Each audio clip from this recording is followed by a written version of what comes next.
It was 1939. New York was preparing for the 1939 World's Fair.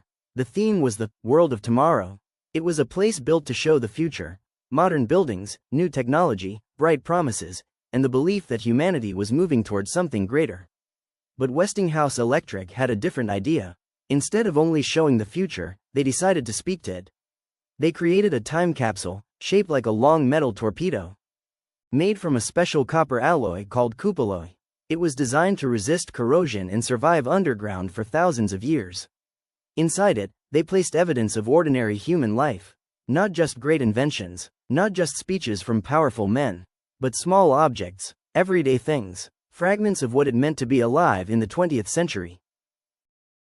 Inside the capsule were records, writings, objects, and microfilm. There were descriptions of science, industry, art, religion, education, and daily life. There were ordinary items that future humans might find strange: a fountain pen, fabrics, metals, seeds, money, magazines, and records of how people lived, worked, dressed, spoke, and dreamed. To us, these things may seem normal, but to someone in the year 6939, they may feel like relics from a vanished civilization. A pen may look like a ritual tool. A magazine may look like sacred paper. A coin may feel like a symbol from a forgotten empire. That is what makes the Immortal Well so haunting. It is not only a time capsule. It is a confession, a civilization saying, "We were here. Please remember us." The people who created the capsule knew one terrifying truth: a buried object is useless if no one remembers where it is. So they created the Book of Record. This book was not written for us. It was written for people thousands of years in the future. It explained where the capsule was buried. It explained how to find it. It explained the English language. It gave coordinates, measurements, and even astronomical clues in case modern calendars were forgotten. Think about that. They were not only afraid the capsule would be lost. They were afraid our language would die. Our calendar would disappear. Our nations would no longer exist. Even the name New York might mean nothing. So they tried to leave a map through time. A breadcrumb trail from 1938 to the year 6939. Stamped on the capsule was a message. It warned anyone who found it too early not to disturb it. Because the capsule was not meant for curiosity. It was meant as a legacy. A gift from one age to another. That warning is what gives the Immortal Well its mystery. Because buried beneath the city is a thing we are not supposed to open.